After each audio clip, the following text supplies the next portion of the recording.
وعلى البكلة وتعالوا المشروم سوب أو فطر.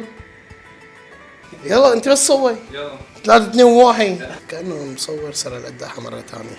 هات القداحة من وراك. ورمضان كريم. مثل ما بتعرفوا سفرة رمضان لازم يكون عليها السوب شيء أساسي. تعالوا معي لنساوي أطيب شوربة فطر على البكلة. ايه والله، والأهم بهي الشوربة لازم يكون معنا فطر، طحين، كريمة طبخ، ملح، فلفل أبيض وزبدة ومي على النار. وتجيب لي أصغر سكينة عندك بالبيت مشان نقشر الفطر. اوعى تغسل الفطر. بسم الله. قشره بهي الطريقة من فوق لتحت. هلا في عالم ما بتغسله، في عالم بتغسله، في عالم بتقشره، في عالم ما بتقشره، بس اصوليا مشان يطلع معك على البكله لازم تقشره، بيطلع معنا بهذا البياض. وبعد ما قشرنا الفطر بنجيب الطنجره، بنشغل غاز كانه مصور سر القداحه مره ثانيه. هات القداحه من وراك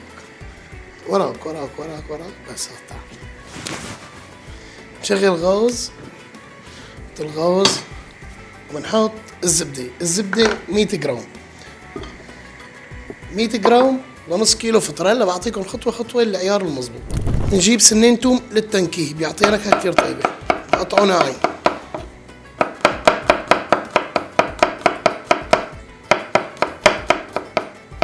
التوم بيعطيها نكهة كتير طيبة. احنا حطينا الزبدة، اوعى تنحرق معك الزبدة. ونجيب بصلة معنا مقشرة، بس بصلة كافية مقطعة ناعمة.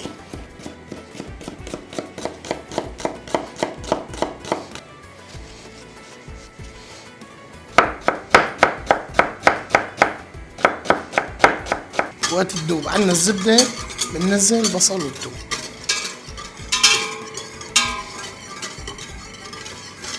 وبينما ما تدوب الزبدة بننقلهم هدول على صحن مشان نقطع الفطر. ومثل ما دابت عنا الزبدة بننزل عليهم بالثوم والبصل اللي قطعناه، نعمل لهم تحريكة بسيطة. ما حينزلوا كلهم، بننزل هاي بإيدنا. بسم الله.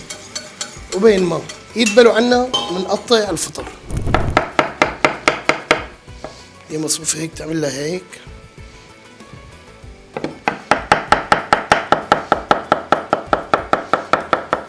تقطعهم كل كمية هيك، أو فيك هيك، اللي هو بأي شكل اللي أنت بتحبه، لأنه إحنا آخر شيء نضرب على المكسر. وما بننسى نحرك البصل والثوم والزبدة مشان ما تحترق معنا، ونحترق نحن معه. وبعد ما خلصنا تقطيعهم على الآخر، وهلا بننزل الفطر. المضرب ما حيشتغل معاكم. جيب لي معلقة من هون بقلبه. بسم الله.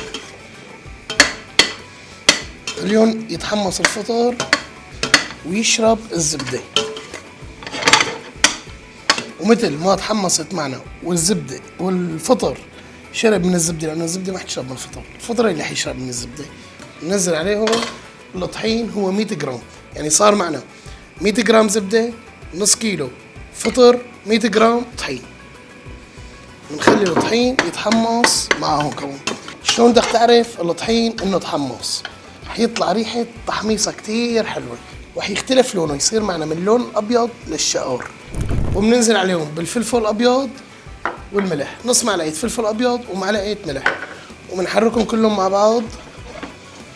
مثل ما شايفين هلا تحمصوا عنا منيح، أخذ الريحة. وهلا بننزل عليهم بلتر من المي، ونحركهم كلهم مع بعضهم. بعد ما حركناهم تحريكتين 3 بنجيب غطا الطنجرة ونغطيها وبنتركها 10 دقايق. وبعدين بفرجيكم شو بنساوي.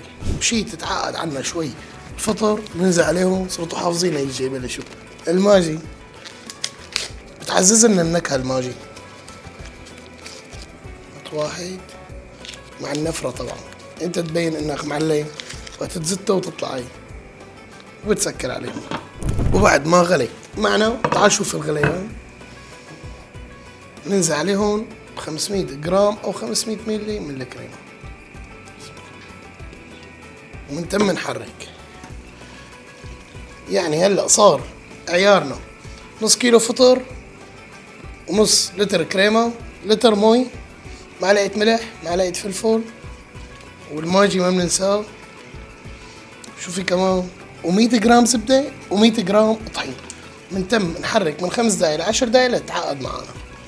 لك تعال شوف لي شلون صارت. تعال شوف لي شلون صارت. دقيقة خليك معي بس لأجيب لك جاي فرجيك شلون صارت معي. تعال شوف. شفت على القوام. بتقول نسلة، اكو اطيب من نسلة والله، شغلنا كله على البتلة.